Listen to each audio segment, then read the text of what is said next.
উপজাতি শব্দটি উচ্চারণ মাত্রই আমাদের কল্পনায় একটা ছোট জাতির ধারণা জন্ম নেয়। বাংলা ভাষায় উপসর্গের অর্থ হচ্ছে অধীন, অনুজ বা শাখা।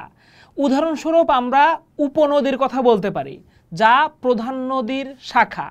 উপজাতি বলতে তাই যেন মনে করা হয় প্রধান জাতি হওয়ার পথে এখনো পুরোপুরি সফল না হয়ে উঠতে পারা একটা জাতি।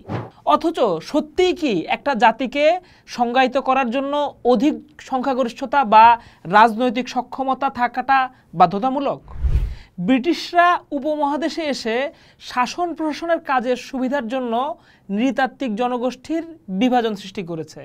বিভিন্ন জনগোষ্ঠীকে উপজাতি হিসেবে চিহ্নিত করে তাদেরকে মূলধারার বাইরের আধা সভ্য বা প্রায় মানুষ, পুরো মানুষ নয় এমন মনোভাব সৃষ্টির চেষ্টা হয়েছে এবং তারা সেই সময় থেকেই উপনিবেশিক প্রশাসনিক নথিপত্রে বিভিন্ন নিম্ন শব্দ চয়ন করে গিয়েছে, যেমন ট্রাইবাল, ব্যাকওয়ার্ড ক্লাসেস, অ্যাবরজিনাল ইত্যাদি।